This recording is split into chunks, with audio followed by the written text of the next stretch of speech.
Girl, you won't believe the tea that's been brewing behind those palace walls.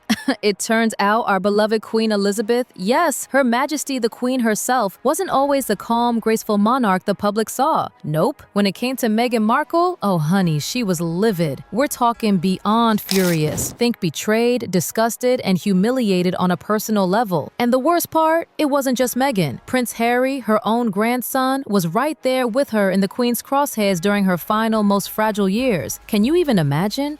The woman was battling cancer, could barely walk, and still had to watch her family fall apart like some soap opera unraveling in front of her face. So what exactly pushed her over the edge? Buckle up, babe, because this story is a full-on royal explosion. It all started with the whispers. Whispers that Meghan might have used a surrogate for her children. Scandalous, right? And when those rumors started to spread like wildfire, the Queen, oh, she was fuming. According to palace insiders, she saw the situation as undignified, messy, and downright embarrassing. I mean, this is the head of the Church of England we're talking about. She couldn't even acknowledge the chaos publicly, but trust me, behind closed doors, she had plenty to say. Lady Colin Campbell, you know, one of those classic old-school royal insiders, spilled that the Queen thought Meghan manipulated Harry from day one. She believed Meghan used her looks and charm like weapons, wrapping Harry around her finger and using him as a stepping stone to global fame. People in the palace were calling her an operator, and that wasn't meant as a compliment. But the biggest slap in the Queen's face? She refused to be photographed with Meghan and Harry's kids. Not even once. There isn't a single official photo of her with Archie or Lilibet, and you know Queen Elizabeth didn't do anything without purpose. That wasn't an accident. That was a full-on royal message, loud and clear. You're not part of this inner circle anymore. Things got even worse after the Oprah interview. Oh girl, that was the moment it all snapped. The Queen, who had spent decades protecting the image of the monarchy, was blindsided. That interview? That was betrayal on live TV. Especially the part about racism. Meghan and Harry threw out that bombshell that someone in the royal family had made concerns about Archie's skin color, but didn't name names. It was so vague that it made the whole family look guilty. And the Queen, she was devastated. She reportedly found it unforgivable. That's when she hit back with the now iconic "recollections may vary."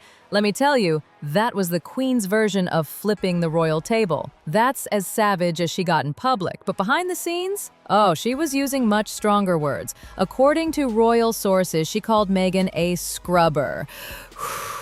Ouch, that's old school aristocrat for shady. She couldn't believe how Meghan had twisted the narrative and made the family look like villains while parading around in designer outfits doing Netflix specials. It was like watching someone burn down your house and then ask for sympathy because their hands were hot. But don't think Harry was spared. Oh no, sweetheart. The Queen reportedly said he'd slit her throat, figuratively of course, by siding with Meghan. Imagine being in your 90s, your body failing you, and your own grandson is out here airing family secrets to Oprah, Netflix, and Spotify. And the part that really broke her? Meghan and Harry were out here telling the world they had close, loving access to her. Like they were just popping in for tea every other day. That was not the truth. Palace aides said she was avoiding them like the plague. That lie, that infuriated her. Behind palace doors, Queen Elizabeth was more than heartbroken. She was angry. And not just politically. This was personal. This was the woman who had tried to welcome Meghan with open arms, who gave her a shot, who offered her royal titles, a global platform, a seat at the most exclusive table in the world, and in return, Meghan dragged the entire family through the mud. And when those surrogacy rumors caught fire, oh, it was chaos.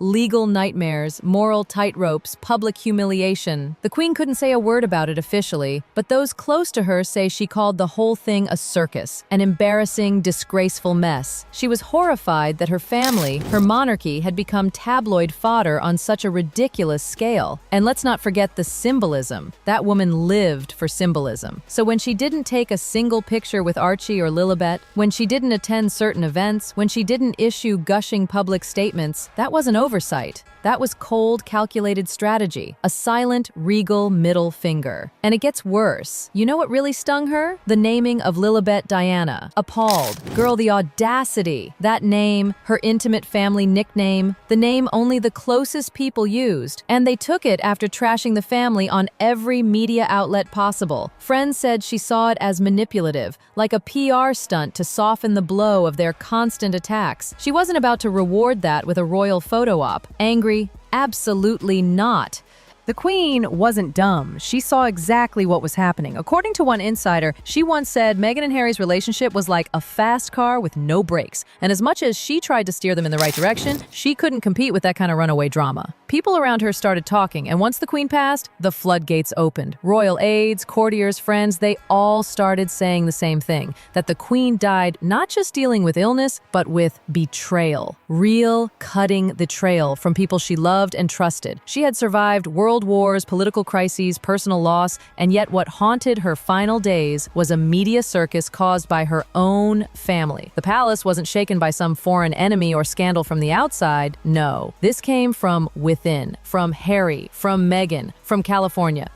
She didn't even recognize Harry anymore. That cheeky, fun, slightly wild boy who used to make her laugh, gone. Replaced by a man filled with bitterness, rage, and stories of how toxic the royal family was, while still cashing in on his title and legacy. It broke her heart. And poor Prince William, he was crushed, not just for himself, but for the Queen. He had to watch her final months turn into an international drama fest, not because of world affairs, not because of royal duties, but because his brother decided to blow everything up and let Meghan call the shots. Inside the palace, Meghan was being compared to Wallace Simpson. Yes, that Wallace, the one who made King Edward abdicate. And guess what solution everyone was whispering again? Exile. Let them go. Let them do podcasts, make documentaries, post on Instagram, but keep them as far away from the crown as possible. The damage was done, and trying to bring them back would only create more chaos. So now, here we are, the Queen's final act. And let me tell you, it wasn't loud, it wasn't dramatic, it wasn't even public, but it was intentional, and it spoke volumes.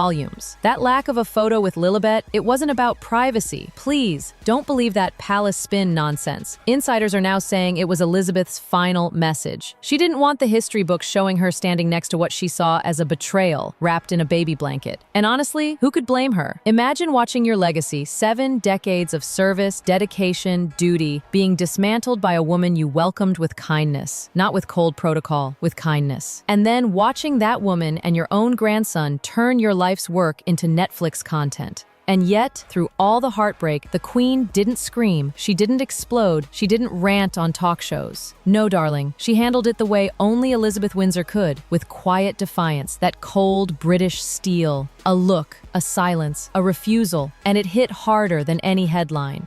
Let's not forget, this wasn't just family drama. This was the monarchy, the institution, the crown. Everything she protected for over 70 years.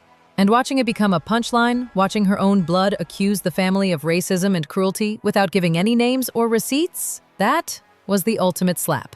And girl, the timing couldn't have been worse. Prince Philip was on his deathbed when that Oprah interview dropped. The Queen was already struggling with bone cancer, her body literally giving out on her, and then, bam, betrayal broadcast to millions. A lifetime of stoic grace turned into tabloid fuel by her own kin. She told close aides, "It chilled her soul." That's a direct quote, babe. "It chilled my soul." That's how cold Meghan and Harry's actions felt to her. And yet, she held the line. No big palace statement, no public feud. Just those subtle, devastating choices. No photo ops, no softening smiles, no public praise.